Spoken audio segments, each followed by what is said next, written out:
রক্তে লাল হয়ে পড়েছে পুরো মাঠ। শত শত পশু জবাই করা হয়েছে।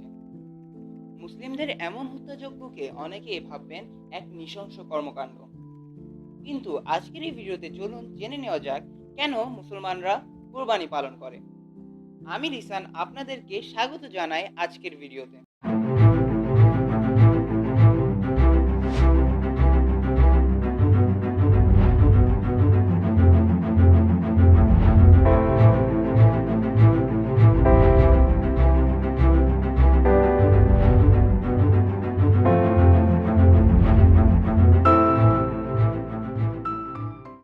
কোরবানি শব্দটি এসেছে আরবি শব্দ কোরবান থেকে, যার অর্থ হলো আল্লাহর নিকটবর্তী হওয়া।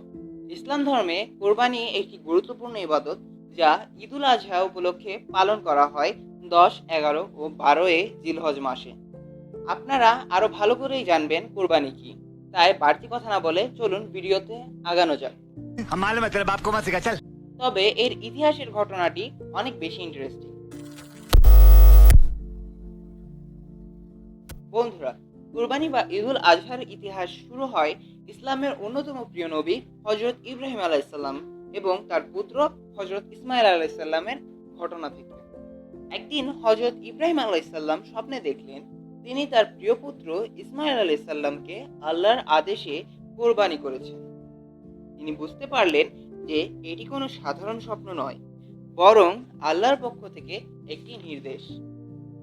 তিনি তার পুত্রকে সবকিছু খুলে বললে ইসমাইল আলাইহিসসালাম আল্লাহর আদেশ পালনে রাজি হয় এবং বললেন, পিতা, আপনি যা আদিষ্ট করেছেন তা পালন করুন।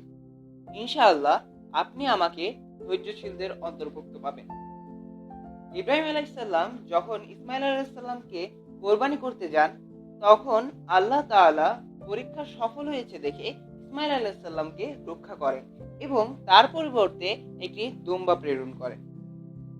এখন যারা জানেন না দুম্বা কি, বন্ধুরা তাদের জন্য বলে রাখি, এটি অনেকটা ভেড়ার মতো দেখতে একটি প্রাণী, যা আপনারা এখন স্ক্রিনে দেখছেন। আর এভাবেই আল্লাহর আদেশ পালনের এই ঘটনাকে স্মরণ করে কোরবানির বিধান চালু হয়। যদি আপনারা এর ইতিহাসের ব্যাপারে আরো ভালোভাবে জানতে চান, তবে আপনারা ইন্টারনেট ঘেঁটে দেখতে পারেন, অনেক তথ্য পাবেন। পৃথিবীতে অনেক মানুষই শুধু শাকসবজি খেয়ে থাকেন, তবে বাকি মানুষরা সবজি ও মাংস দুটোই খায়। কোরবানি দেওয়ার পদ্ধতি অন্যান্য জবাই করার পদ্ধতি থেকে আলাদা। পদ্ধতিতে এটি নিশ্চিত করা হয় যে পশু যেন বৃথা কষ্ট না পায়। সবার আগে কোরবানির জন্য সুস্থ ও এমন একটি প্রাণী বাছাই করা হয় যা তার জীবনে কোনো খাটুনি করেনি। কোরবানির প্রায় 1 সপ্তাহ আগে থেকেই ছুরি ও অন্যান্য যন্ত্র ভালো করে ধার দেওয়া হয়, যেন পশুটির চামড়া ভেদ করে খুব সহজেই গলার 4টি রগ কাটা যায়। এর ফলে অতিরিক্ত ব্যথার থেকে পশু মুক্তি পায়। মূলত পুরো প্রসেসটাতে পশুকে যত কম কষ্ট দেওয়া যায় তার চেষ্টা করা হয়।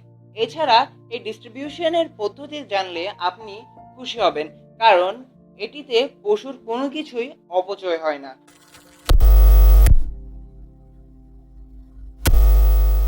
পশুর মাংস 3 ভাগে ভাগ করা হয়, যার মাধ্যমে 1 ভাগ যে কোরবানি করেছে তার জন্য ও তার পরিবারের জন্য, আরেক ভাগ তার আত্মীয় ও বন্ধু বান্ধবের জন্য, ও শেষ ভাগ গরিব দুঃখীদের জন্য। পশুর চামড়া দান করে দেওয়া হয়। এবার চলুন জেনে নিই এটির সামাজিক উপকারিতা কি। ঈদের দিন মুসলিমরা তাদের বন্ধু বান্ধব ও আত্মীয়দের দাওয়াত দেন মাংস খাওয়ার জন্য। এর মাধ্যমে তাদের সম্পর্ক আরো ঘনিষ্ঠ হয়ে ওঠে। এছাড়া এর মাধ্যমে যেসব গরিব মানুষ বছরে একবেলা মাংস খেতে পারতো না, তারা মাংস খাওয়ার এক ভালো সুযোগ পায়।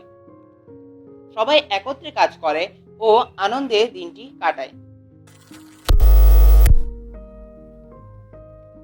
এই আনুষ্ঠানিকতার মধ্য দিয়েই মানুষ স্মরণ করে হযরত ইব্রাহিম আলাইহিসসালামের ত্যাগ। এর মাধ্যমে সাধারণ মানুষ ত্যাগ করতে শেখে। এ ত্যাগের মাধ্যমেই মানুষ আল্লাহর নিকটতম হয়। এছাড়া এর মাধ্যমে মানসিক ও সামাজিক উপকারিতা লক্ষণীয়।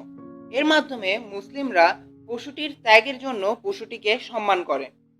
এমন আরো ভিডিও দেখার জন্য সাবস্ক্রাইব করুন আমার চ্যানেলটি। এছাড়া ভিডিওটি ভালো লাগলে লাইক করুন ও আপনার মূল্যবান মন্তব্য কমেন্ট করুন। এছাড়া আমার পরবর্তী ভিডিও কী নিয়ে বানালে আপনারা খুশি হবেন তা কমেন্ট করে জানান। আবার দেখা হবে পরবর্তী ভিডিওতে। ততক্ষণ পর্যন্ত ভালো থাকুন ও ভালো রাখুন।